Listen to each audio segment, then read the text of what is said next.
भाई और बहनों, जिन शक्तियों ने महात्मा गांधी की हत्या की, वही शक्ति इस संविधान की, अंबेडकर जी के संविधान की, गांधी जी के संविधान की हत्या करने की कोशिश कर रहे हैं। हम इनको संविधान की हत्या नहीं करने देंगे, कुछ भी हो जाए नहीं करने देंगे। इसलिए हमने बिहार में यात्रा की।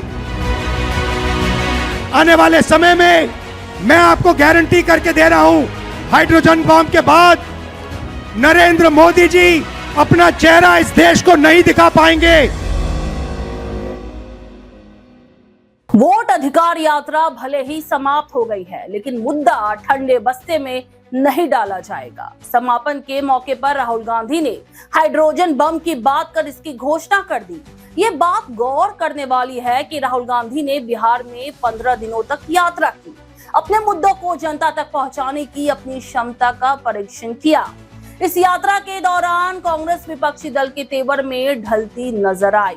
अब तक उसे सत्ताधारी दल के चश्मे से ही देखा जा रहा है, लेकिन राहुल गांधी ने भारत जोड़ो यात्रा के बाद सुस्ताने के मोड में आ चुकी कांग्रेस को एक बार फिर से सड़क पर उतार दिया वोटर अधिकार यात्रा के जरिए। आज हम बात करेंगे उन बड़े सवालों की जो देश की राजनीति और लोकतंत्र पर सीधे हमला कर रहे हैं। जी हाँ, राहुल गांधी ने जिन मुद्दों को उठाया है वे न सिर्फ राजनीतिक है बल्कि हमारे लोकतंत्र की नींव से जुड़े हुए हैं। राहुल गांधी ने गुजरात और महाराष्ट्र से लेकर कर्नाटक तक वोटर चोरी का मुद्दा उठाया।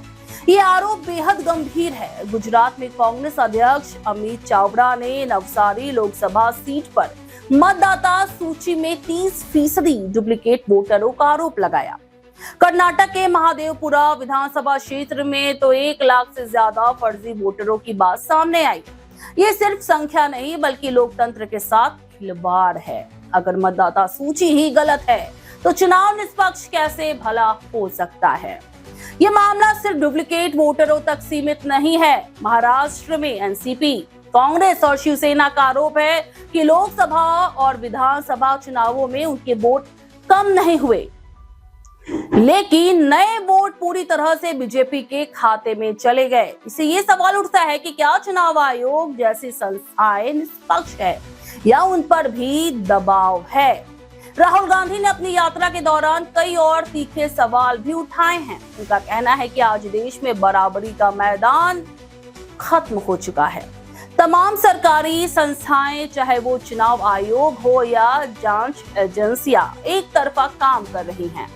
विपक्ष को दबाने के लिए इन संस्थाओं का इस्तेमाल किया जा रहा है। मीडिया की भूमिका पर भी उन्होंने खुलकर बात की। राहुल गांधी ने गोदी मीडिया पर देश में नफरत और झूठ फैलाने का आरोप लगाया, लेकिन साथ ही बहुजन और स्वतंत्र पत्रकारों की समस्याओं को भी सामने रखा। उन्होंने इस बात पर दुख जताया कि देश के बड़े मीडिया संस्थानों में दलित पत्रकारों का प्रतिनिधित्व न के बराबर है। एक और बेहद महत्वपूर्ण मुद्दा जिस पर किसी का ध्यान नहीं गया और वो है सोशल मीडिया का बढ़ता नियंत्रण। राहुल गांधी ने यह भी सवाल उठाया कि आज हमारे देश के नेता अपने लोगों से सीधे जुड़ने के लिए अमेरिकी कंपनियां जैसे कि फेसबुक, गूगल, इंस्टाग्राम और यूट्यूब पर निर्भर है। उन्होंने कहा, जिस दिन ये कंपनियां चाहे वे हमें बंद कर देंगी।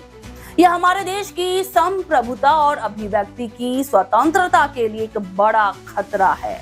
आज अगर हिंदुस्तान का एक राजनेता हिंदुस्तान के लोगों से कम्युनिकेट करना चाहता है तो उसे अमेरिकन चैनल यूज करना पड़ता है, या फेसबुक या यूट्यूब या इंस्टाग्राम या गूगल। मतलब ये हमारे नहीं है। जिस दिन ये आपको बंद करना चाहे ये बंद कर देंगे। मेरा पूरा मतलब शैडो बैन चलता है। तो थोड़ा मुझे अजीब लगता है कि पहले क्या होता था, हिंदुस्तान के नेता अपने लोगों से डायरेक्टली बात कर सकते थे, फिर ठीक है मीडिया हुआ करता था, न्यूट्रल तो नहीं कह सकते बट बात तो दिखा देता था। अब मीडिया बिल्कुल नहीं दिखाता विपक्ष की बात, टोटली जीरो, खत्म। और जो यूट्यूब वाले हैं, फेसबुक वाले हैं, उन पर इनडायरेक्ट लगाम लगी हुई है। अगर आप लाइन से थोड़ा ज्यादा आगे गए लगा देंगे, बंद कर देंगे, शैडो बैन हो जाएगा। तो ये एक्चुअली देश के लिए खतरनाक है। अंत में राहुल गांधी ने अपनी यात्रा को सिर्फ राजनीतिक नहीं बल्कि वैचारिक लड़ाई बताया। उन्होंने कहा, जिन शक्तियों ने महात्मा गांधी की हत्या की, वही शक्तियां आज बाबा साहेब आम्बेडकर के संविधान की हत्या करने की कोशिश कर रही है।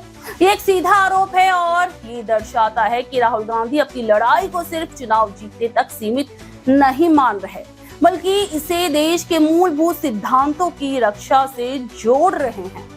ये वोटर अधिकार यात्रा भले ही समाप्त हो गई हो, लेकिन इसने जो सवाल उठाए हैं वे खत्म नहीं हुए हैं।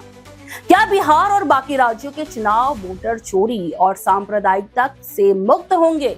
भाई और बहनों, जिन शक्तियों ने महात्मा गांधी की हत्या की, वही शक्ति इस संविधान की, अंबेडकर जी के संविधान की, गांधी जी के संविधान की हत्या करने की कोशिश कर रहे हैं।